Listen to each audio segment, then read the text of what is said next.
After the smashing success of my first Morrowind Evil Deity video, I've been really excited to continue to explore what horrible things I can inflict upon the unsuspecting NPCs of Morrowind. To everyone who left a like and comment on my first video, thank you so much. It really made me feel like my efforts were appreciated. For those of you new to the series, I've been role-playing as an evil deity, fueled by the broken mechanics of Morrowind. Normally, I'm a goody two-shoes in these games, unable to bring myself to be even slightly rude to NPCs. But in these videos, I fully embrace my dark side, using every tool at my disposal to bring to life the most twisted fantasies lurking in the deepest, darkest corners of my imagination. Anyway, I've dreamt up another twisted nightmare for an unsuspecting NPC, so let's get started. Okay, now we can finally begin our next Evil Deity project. Making our way back to Vivec City, we head towards a Hlaalu canton. Can you take a guess of who the next target will be? I'll give you some clues. They're a connoisseur of risque literature, are admirers of the naked humanoid form, and like to be affectionate to those who need their help. I've probably included the target in the thumbnail of this video, so you probably already know at this point. However, if it's still a mystery, and you guess Crassius Curio, I can't pronounce it, Crassius Curio, you'd be correct. He's the imperial sex pest who also sort of runs House Hlaalu. I've never figured out his exact place in the political hierarchy of the Hlaalu clan. As far as I can tell, he just sits in his room reading pornography. But he's the one who can name you Hordator. With pleasure. Please, go ahead. I'm all ears. Now, I've never really had a problem with Crassius. Yeah, sure, he asks you to get naked and gives you a little peck on the cheek, but both times he's held up his side of the bargain. So I just pushed the memory to the back of my mind and continue to play the game.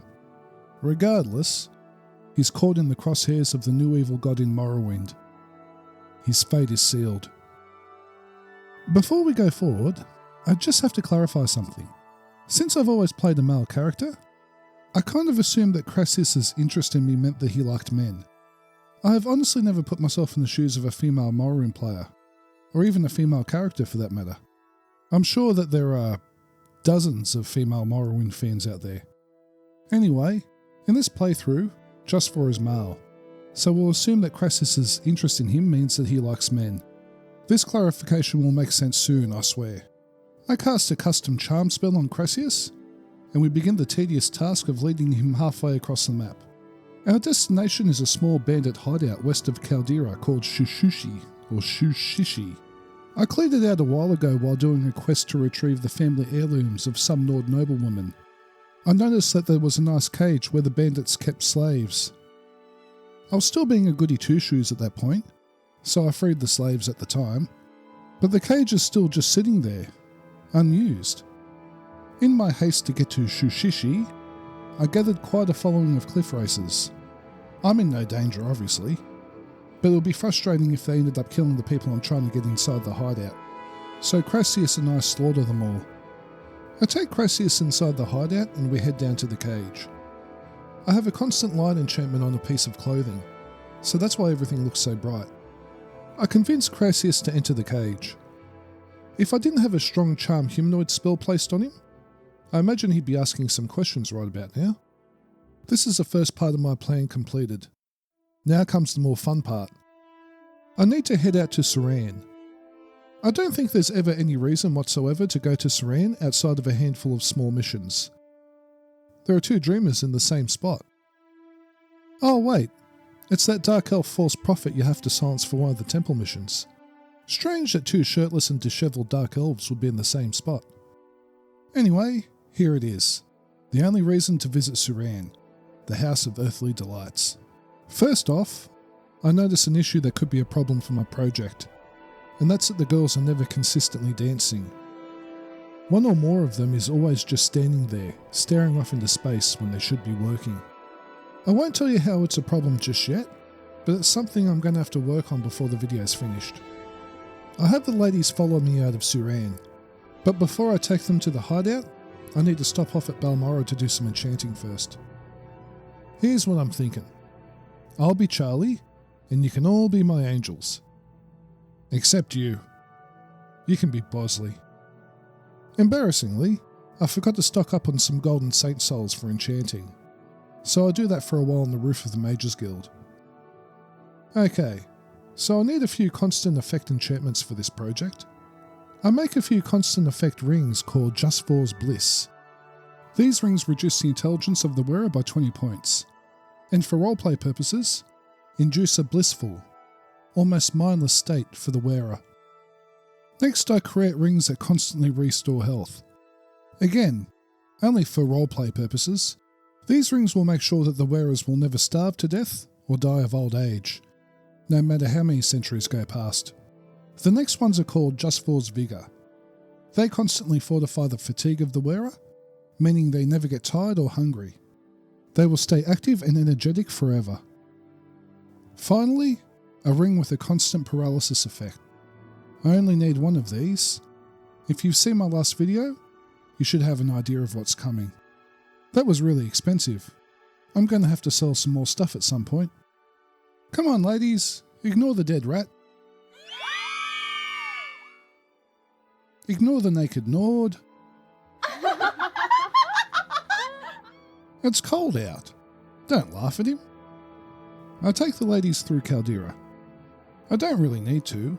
I just like showing off that I have 3 beautiful women following me around in their underwear. I get all 3 ladies into the hideout, and then down to meet Crassius. Watch the girls here. They're doing some synchronized leg movements. I begin to dispense my cursed objects. For Crassius, I gift him a ring of constant paralysis and a ring of constant restore health, which means, in addition to being completely unable to move, even blink, he'll also be unable to die, no matter how much he might want to. I do notice that he has a copy of the lusty Argonian maid in his inventory. Like Drelane and her pillow, I imagine Crassius keeps it close for comfort. But unlike Drelane, it's not cute, it's just creepy. Next up is the Red Guard, Kamindi, or Kaminde. I can't pronounce it. Somehow, I've managed to misplace the constant effect Restore Vigour rings. They're only for roleplay, but they need energy to dance forever. I'm not going back to make more, so I'll give the girls a constant drain intelligence and constant restore health rings. They may need to sleep occasionally, but they'll still be locked in there with Crassius, dancing away during their waking hours. Forever. The red explosion means it's working. I repeat the process for the other girls as well. When that's all done, I use a custom spell to lock the door for 100 points. It's called Just For's Seal. Maybe it was premature because I'm having trouble seeing inside. I'll try and rest for a few hours to see if the girls will start dancing, but that triggers an assassination attempt by the Dark Brotherhood. 2 assassins. There are 2 explanations. The roleplay explanation is that word is getting out about the evil god Just For, and someone has hired the Dark Brotherhood to try and take him out. The other explanation is that I have Tribunal installed, and I haven't completed the questline to end the Dark Brotherhood attacks yet. I kill the 2 assassins, try and rest, and trigger another attack. This time they drain enough health to actually force me to drink a potion or 2. I finish these 2 off as well, but I decide not to dispose of the bodies. I don't want their stuff in my inventory. Their bodies should just rot away anyway. Okay, I'm nearly done. I've just got to figure out how to make the girls dance at the same time. This might take some work. I might have to fade out and fade back in when I figure it out. It's finally done. It's turned out better than I could have hoped. Crassius is paralysed, with near-naked women dancing in front of him. Forever. He can't even close his eyes. Not even for a second. With my godlike powers, I can enter his mind and experience what he's going through.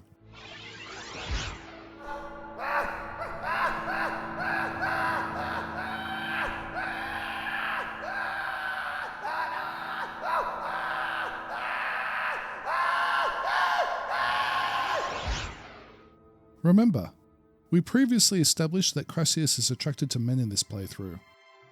And if my experience is anything to go by, Having people you're not attracted to dancing seductively right in front of you isn't exactly a pleasant experience. And for anyone who thinks I'm targeting him because of his perceived sexuality, keep in mind that in my last video, I condemned a poor Dunmer woman simply because she liked pillows. If there was a super straight character in Morrowind, I'd torture them in a similar fashion.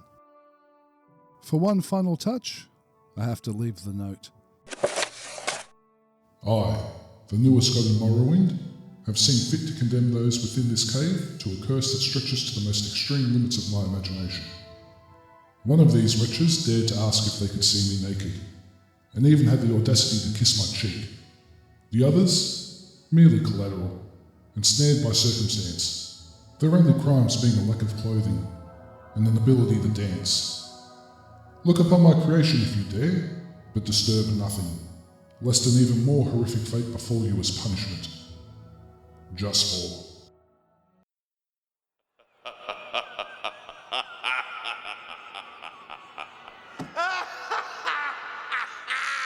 And just look how happy he is.